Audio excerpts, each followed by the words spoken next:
Hey everybody, it's 1 o'clock on Thursday, and we're going to read chapter 5 and 6 today from Guardians of Magic. There goes Lois. And 5 is a shorty, so we're going to do 2 chapters today. Welcome to Storytime for Adults from Guardians of Magic, Book 8 from the Lyra Chronicles. Hope everyone is having a peaceful day. Lois is settled under the desk. And Leela's lying right behind me. So everybody's here. I hope you're having a good day. I hope you're finding some joy in the day. And there's lots of Universal released a lot of good movies you can watch right now. And I got to go to a happy hour in the neighborhood through Zoom, and we played Name That Tune, Pictionary. I got the word brain. Brain is not an easy one to do, but I figured it out. And a bunch of other games. It was a lot of fun. So there are ways we can find to connect. I did a Zoom yoga class yesterday. The person I go to, the instructor from the Y, she's doing yoga over Zoom. So there's lots of ways we can still be connected, and it's necessary. This may go on for a while, so we're going to have to find ways to be connected. The Offspring is running to Joanne's for me today. He's getting more fabric, more buttons, more elastics, so I can make more scarves and figure out how to make masks. Joanne's is giving out a pattern for masks. People are asking for them. I can figure out how to do it. It's a contribution I can make. And in the meantime, we can lose ourselves for a little while in the Lyra Chronicles and the little magic. I love the idea that magic could exist all around us all the time. And that's why I like writing urban fantasy. And it's a chance to escape where, in the end, everything will work out, but you'll get to go on a little adventure in the meantime and, have a few laughs and a few jokes. So here is, welcome everybody. Here is Guardians of Magic, Chapter 5 from Lyra Chronicles, Book 8. Korik emerged into the light just as Lyra was turning around to go back for him. She recognized the look on his face. It was the same one Hagen gave her every time he needed to have her have his back and ask questions later. Lyra turned back and rested her hands on her hips as Korik came and stood by her side. Turner Underwood was waiting for them, sitting in a brown leather upholstered wingback chair. It was brought in from another room, especially for him. Age has its privileges. Lacey was sitting behind her desk, a plate of cookies between the two of them. "Coffee is coming," said Lacey. "Have a seat. We can get started. Everyone knows each other here, so we can skip the formalities. There's no time these days, anyway, for all the niceties." The Wizarding families had a meeting that was mandatory attendance. All the old lines were there, of course. The consequences of being a no-show make the Silver Griffins look mild-mannered. Lyra gave a sidelong glance to Korik as she took a mug of coffee from the witch, who came into the room carrying a tray. Turner lifted his shaggy head, his hands resting on his cane, and cleared his throat before speaking.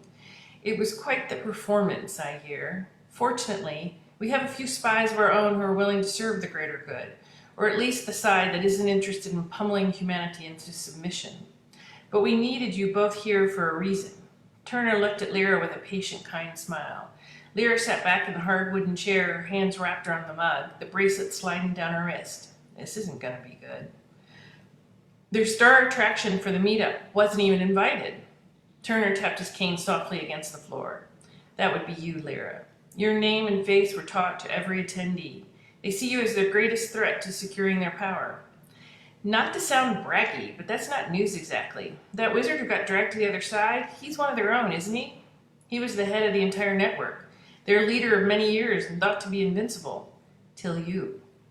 He must have told the families about me. He already had a bee in his bonnet about me before the world in between made him its bitch. How does this change things? It's all about focus and intent, my dear." Lacey waved away the witch, coming in to see if anyone wanted more coffee. "Please see that we're not disturbed." Lacey, the old Wizarding families are wealthy and powerful and have been around for centuries. Their kind are everywhere. You've run into them without knowing it, but before they didn't know it either. That may be changing, and in this instance, that gives them an advantage. Stay aware of your surroundings. Keep the troll by your side a little more often. Korik shifted in his seat. Was that the only item on their agenda? Lyra knew what they were going to say before they even said it. The family's experiments with turning humans into shifters has been successful enough. Lacey pressed her lips together in disgust. They're ready to move forward with the next part of their plan. What's the rest of the plan? Asked Korik. Turner interrupted her, shaking his head. We don't know what that means exactly. Only the leaders sitting at the table got the details. But we can surmise a few things. We expect them to use the shifters in soft spots heavily crowded with people to put the fear of magic into human beings and get them to pull back. General Anderson will never do that. Hell, the entire U.S. government will never do that. They'll push back harder with bigger weapons, said Lyra. Turner raised his eyebrows and could feel the weight of nearly 1,000 years. It's difficult to know where to aim a weapon if you can't locate the enemy. Shifters have an advantage, said Korik. Lyra sat back against the chair. They can change back and blend into the general population. Fuck, they're still human even if they've been modified. Turner pointed a finger in the air. This is where you come in handy, Lyra, and why they fear you so much. Your ability to ride the energy without having to physically be there lets you follow the trails that these shifters will leave behind. If you can use the light, bend it without becoming part of it, you can trace the shifters and identify them. Maybe. It's not quite that simple. The energy doesn't always show me everything, or maybe it can't. It's more like puzzle pieces at times. More than we have right now. Korik sat on the edge of his seat. Surely we can track them before harm is caused. Until they release them outside of their current confines, there is no trail to follow. Turner sounded weary. We will have to play a waiting game and hope the damage is not too extensive. I can find some of them. Lyra ran her fingers along the bracelet. There's a connection there. I can feel it. She looked up at Korik. We'll be ready. It was all she said. Better to keep this growing connection to myself, for now. No need to give false hope. And on to chapter 6. And hello, Grace and Mike and John. And everyone else. Chapter 6. Korik and Lyra emerged in the Starbucks just before lunchtime. The place was filled mostly with students working on term papers and writers trying to finish their novels. Korik pulled Lyra out the side door of the Starbucks and held onto her hand as they headed down the side street and into the alley. What are you doing? Did you see something? Lyra peered out from the alley, ready to pull in energy if it was needed. No, I wanted to talk to you. Although it's good to see you're taking Turner's warning seriously, we need to find the troll and keep him closer. We needed an alley for you to tell me that? Come on, we need to get to the warehouse and see if we can figure out where the shifters are being kept. Not the warehouse. Korik held onto Lyra's arm. We need to figure out a different plan. The warehouse is a government facility designed to help the human population. All well and good. But this may be something that we can solve without alarming them, or worse. It's only incidental if something good comes out of it for the magical beings on this planet. Korik shook his head, his face tense. They will not take any of this well, and once they know, it will be out of our hands. Self-preservation will kick in, and General Anderson will come up with his own strategy. Lyra looked at his hand still in her arm. Really? She looked back up at him with a dead fish look. Peel your hand off. Okay, better. Where did you have in mind? Lois has been warning us about this from the very beginning. It's a good bet tampering with humans and their DNA is the line that crosses into panic land for the government. We make it a rule to meet at the sanctuary. Not the one on Orsarin. We use the one outside Austin. Or even the one in Alaska or Hawaii when we need to. No one outside of who we choose to invite will even know of the meetings. And we keep the number small. Not a bad idea. There's so many sides to this puzzle now, and the sanctuary will keep us hidden from everyone. Korik formed a ball of light between his hands, singing into it, pulling his hands apart as the opening grew. Now we need to convince the gardener of the dark forest it's a good idea. Shouldn't be hard once he finds out we're going out onto our own. At least to hunt the shifters and find the old wizarding families. Lyra stepped through the opening into the forest at the edge of the sanctuary as Korik followed behind her. Lyra always liked to take a moment and take in the calm. No sounds of technology or people rushing somewhere. I do love this place. It's like I can breathe here without staying aware of who's on my six all the time. There was a rustle from the edge of the forest. Lyra turned, expecting to see an animal foraging nearby. Instead, a familiar figure stretched his arms over his head, making the trees and bushes appear to bend and roll. Harem, you're here! Korik smiled and took the last few steps at a fast clip, grasping his good friend's hand. I hate it when my father's right. Param emerged from the green foliage, the scales along his skin flipping over from different shades of green to honey brown. He said it wouldn't be long before you two showed up here again. He predicted the divides would become wider and you'd have to choose sides. I take it things have gotten worse. Not worse as much as we are coming to understand the new reality, said Lyra. Come on, follow me further into the woods. Even with the magical protection over this land, these days more caution is necessary. I don't want to find out the hard way that the darker forces have figured out a way to infiltrate the spells. The gardener wouldn't be very happy. He would start his own war if the wrong element ever penetrated a sanctuary. He's the last guardian of so many things. Lyra stepped on the mossy path. Well, that brings me to our request, and this is probably far enough in, just in case it's a hard no. We need a regular place to meet and share information, plan our next steps. She looked all around at the dense forest, the light dappling the trees, the leaves. The sanctuaries are the best places I can think of where we can talk openly. A macaw landed easily on Cork's shoulder, only managing a raised eyebrow out of the light elf. The colorful bird let out a squawk, spreading its wing as it sidestepped down his shoulder to Cork's outstretched arm, scooting right back up to his shoulder. The world is changing. Magic is slowly seeping back onto Earth, and thanks to Rosden, everyone got an early heads up. Being able to meet here will be the thing that helps keep the sanctuary safe. Damn, that's 2 in a row. The old man has powers beyond what he's even shown me. Param smiled, the pupils coming together to look straight ahead. He already had the same idea and told me to wait till you showed up and asked. Said you'd appreciate his generosity more. The smile faded as he reached out to a deer who ventured close enough to nibble on nearby leaves. He won't tell me what else he sees coming, or if it's his best guess or some strange ability he has that he's kept to himself. Either one is possible, but I can tell you that he doesn't like whatever he believes is coming next. Too many powerful rivalries breaking out in the open for their share of power in whatever form they can get it. Lyra watched amazed as Param's hand took on the look and feel of the fur he was rubbing, the texture spreading up his arm. We will protect the sanctuaries with our lives if necessary. We will be the guardians of the magic here, and not let the forces out there destroy it. Anyone who comes to a sanctuary will understand that they do so with the same agreement. Agreed, said Korik, holding out his hand. Param put his on top, and they waited for Lyra to do the same. What? This is a thing on Orsaran too? Do you guys fist bump and hide away in man caves? Lyra put her hand on the top. What's a man cave? Humans don't live in caves anymore. Korik let out an annoyed sigh. You both are taking the cool factor right out of this. Come on, this is marking something sacred, the beginning of our fortress of solitude. Lyra let out a snort as the bird squawked at her from Korik's shoulder. Birds of all kinds generally like me, he said. Yeah, well, Super Elf, that's not a bad name for it. Okay, what do we say here? This is getting weird. All for one, said Param, and one for all.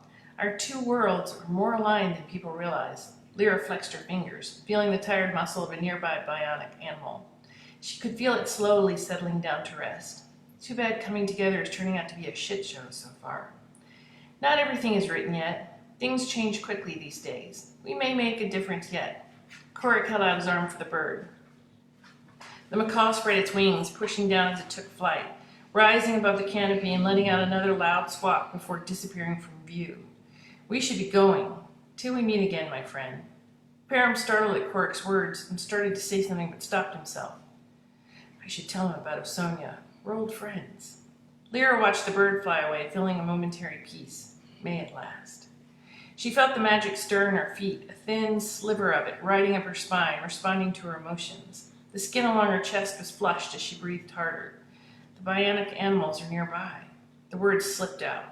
Fuck, broke Hagen's rules, said too much.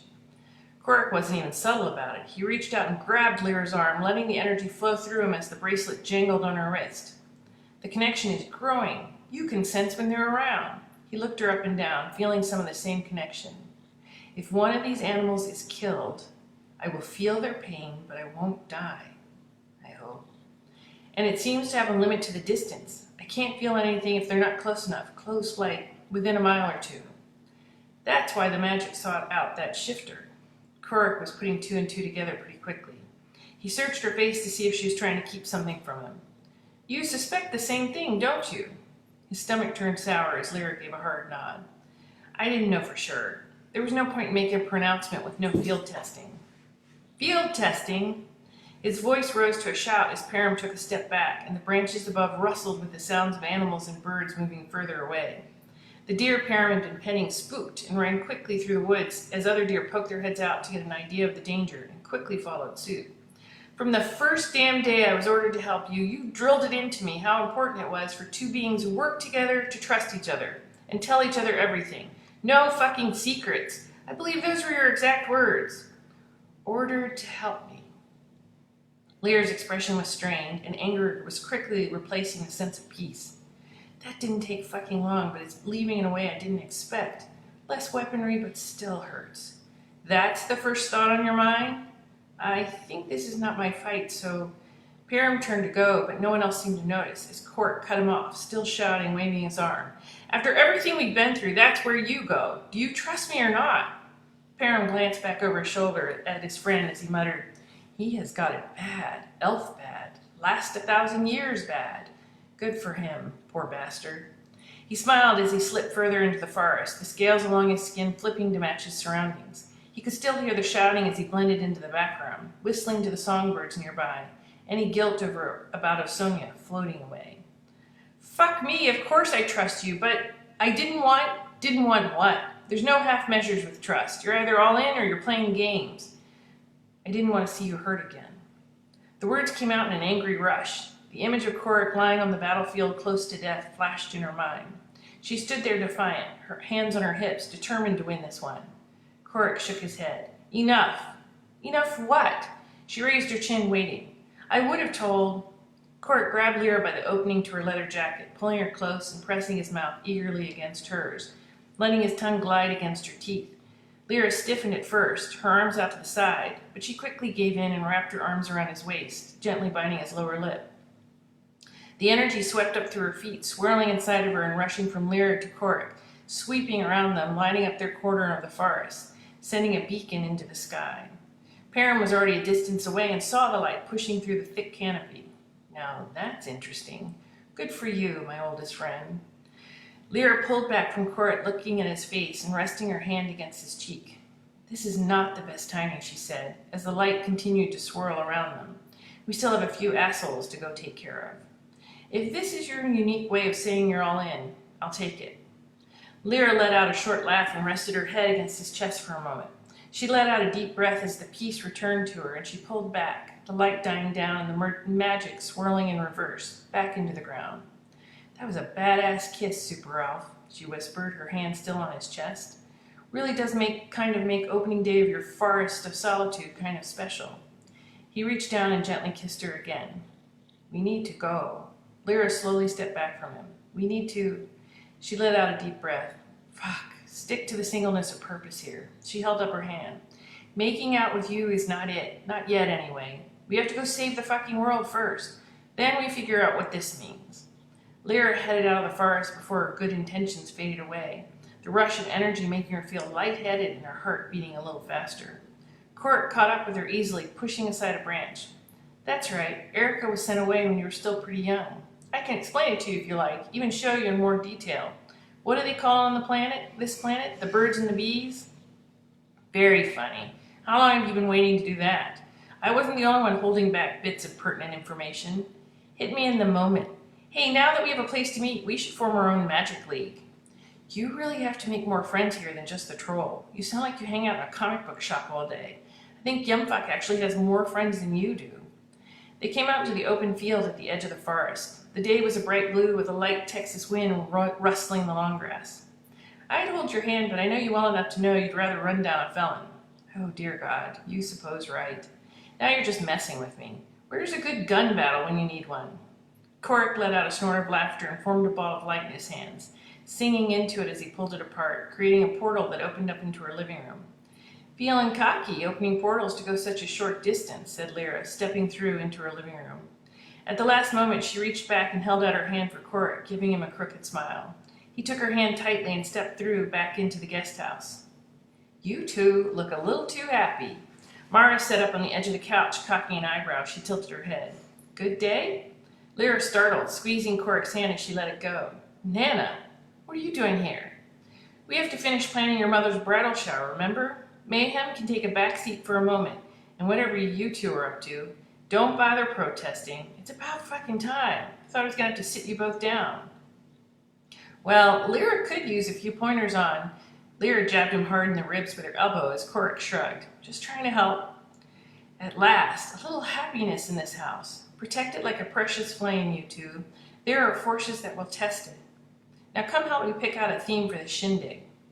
A perfect example of my life right now. A little bit of worldwide threat mixed in with normal life stuff. Lyra sat down next to Mara as Korik waved at them, heading out the door to the bar for a beer with Estelle. She smiled at him as he waved, still feeling his lips against hers. Damn, that was good. And that is today's reading, 5 and 6, and that was pretty good. And yes, thank you, Kathleen. Yeah, Lois has been back and forth and nuzzling up against me, part of it, and letting me know when a jogger goes by. Hi, John and Mike, and I hope everybody's having a good day. Feel free to reach out to me, if you've got a little bit of cabin fever going, because, there's a good reason. And you just need someone to chat with. I'm around, of course, like a billion other people on the planet right now. And, we can look for solutions together. There's always a solution. We just have to work with life on life's terms and be willing to, and then all of a sudden things become available.